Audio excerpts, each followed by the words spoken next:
Hi guys, welcome back to my channel. I'm Laris and this is Shanti Elias Dagan.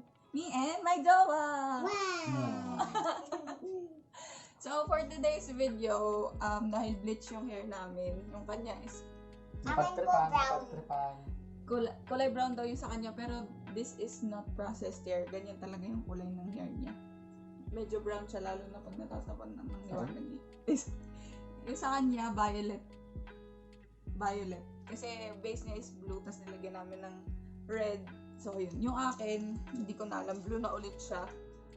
Nung nakaraan violet to pero naging blue na ulit siya. So since nakadalawang color na kami in bleach, twice din, try namin tong Olaplex number 3, which is the hair perfector or band repair. Pang band repair daw siya. So ayan.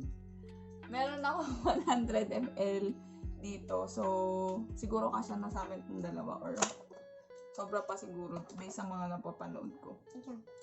So, try natin kung anong magiging difference. So, medyo dry yung hair ko kasi konti lang yung nilagay kong styler today. Ayan, tapos nag-air dry na ako. So, ayun.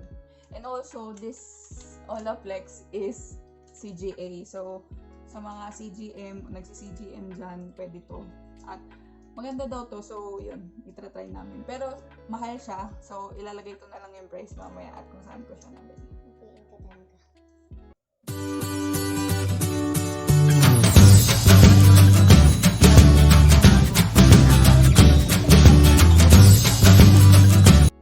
So, ang process pala nito guys is if you have oily hair or kung marami ng build up sa buhok nyo, I'm sure marami na yun sa akin kasi nagko-co-wash lang ako, and also ayan, marami akong pinaglalagay sa buhok, may oil, may kung ano-ano for styling. So kailangan ko muna mag-clarify. So ito yung gagamitin natin, it's Human Heart Nature Natural Shampoo Clarifying for Deep Cleansing. So marami din nag-recommend na mag-clarify or mag-ano muna ng buhok, mag-shampoo muna ng buhok kasi para masipsip talaga nung hair natin yung products. So mahirap i-explain yung band repair, pero yun nga, kapag processed hair na mas ginagawa.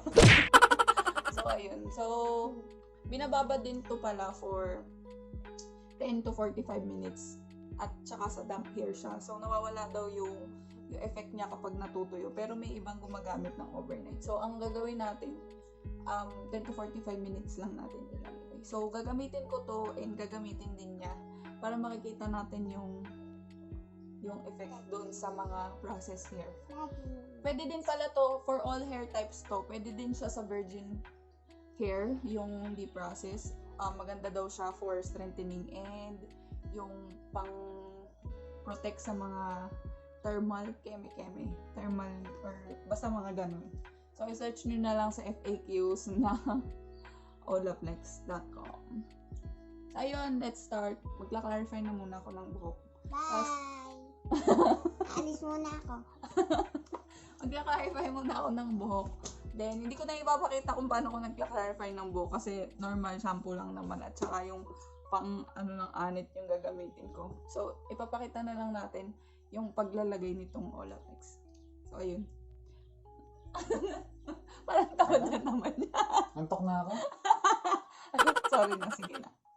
So, ayan na. Nakapag clarify na ako ng hair and ito na yung Olaplex. So, towel dry na rin yung hair ko. Damp siya.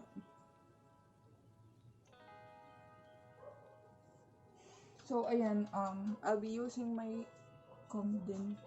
So, tingnan nyo yung hair ko kapag sinusupply. Color blue siya. Tapos, nababawasan yung color niya dun sa clarifying shampoo kasi nakita ko yung bubbles na medyo kulay pink. And last kong kinulay dito is pink. So, straight na yun. So, ito na po siya.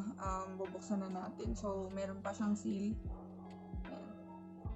So, before natin palang buksan, so, Ang nakalagay dito, use before shampooing, not a conditioner, it's a bond builder. So, hindi siya conditioner, treatment siya sa buhok. Directions of use, use 1 time per week. For damaged hair, 2 to 3 times per week. Apply on damp towel dried hair. Apply a generous amount from scalp to ends until hair is thoroughly saturated. Leave on for a minimum of 10 minutes.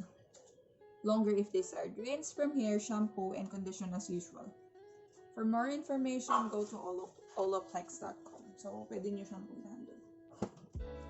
So, ang gagawin ko muna is magsa-section ako ng hair para malagyan lahat.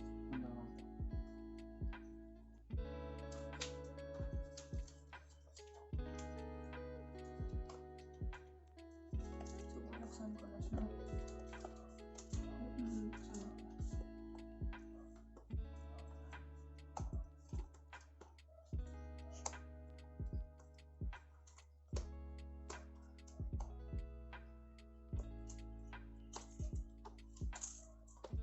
Ang hirap na mabuksan ito.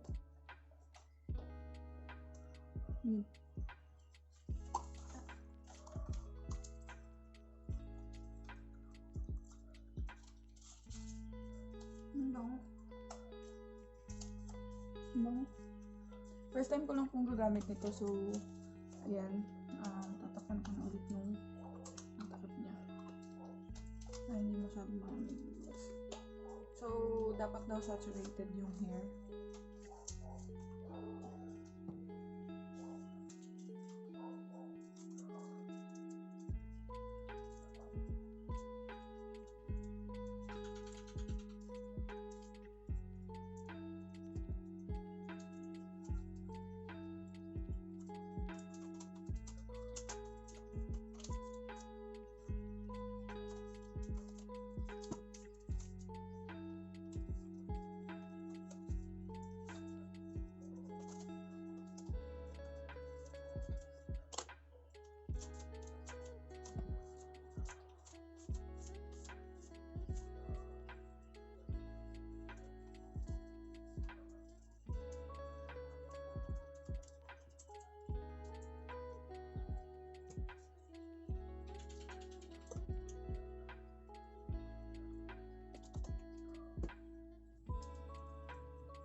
Gamit ako ng suklay para ma-distribute.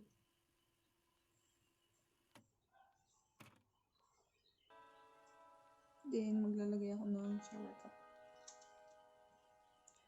After palalagyan, ibababad for minimum of 10 minutes. Ang nabasa ko parang nabasa or napanood ko, 10 to 45 minutes yung mas effective, pero yung iba nag-overnight. So, ayan. Di na siya masyado daw umi-effect pag tuyo na yung buhok. Kaya kapag natuyo na yung buhok nyo, pwede nang bandaman. Yeah, so this is my hair prior to styling. So, hindi pa ako nagsa-style yan. So, I have my comb brush, or my comb.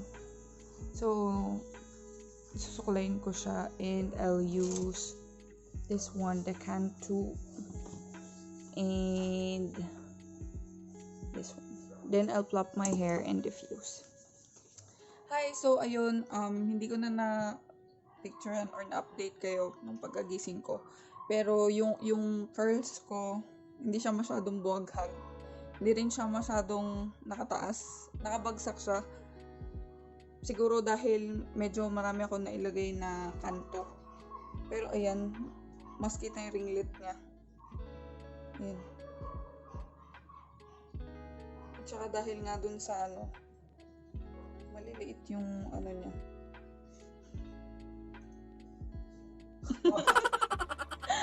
Ayan, pero tinali ko na to. Tsaka naging kulay blue na din yung hair ko ulit. Ayan siya, tinali ko kasi masyadong tumatakip sa mukha ko. Pero ayan na, mas kita yung ringlet niya ngayon. No? Pati yung sa kabila. Pero hindi ko din siya binasa today. I mean, hindi ako nagko-wash today. So, nag-refresh lang ako kaninang umaga ng hair at saka konting konti. And yung gel nga. Nagbaon din ako ng gel.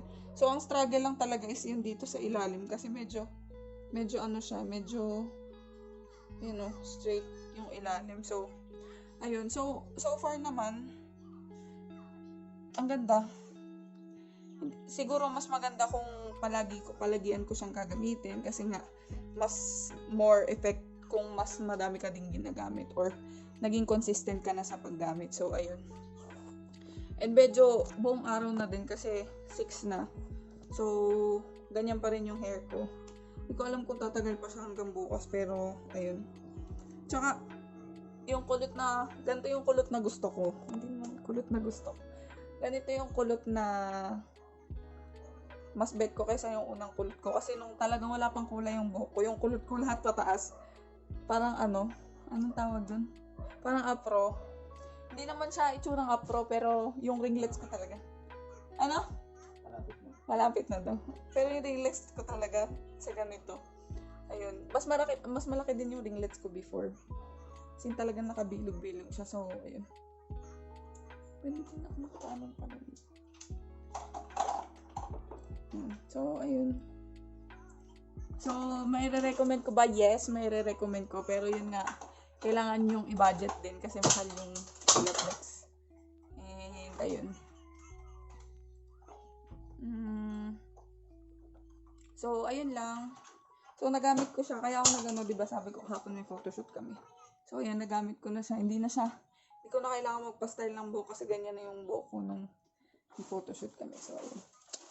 Ayun guys, so if you have any questions, clarifications, violent reaction, please don't hesitate to comment below. And ayun, thank you again for watching and see you on my next video. Wow!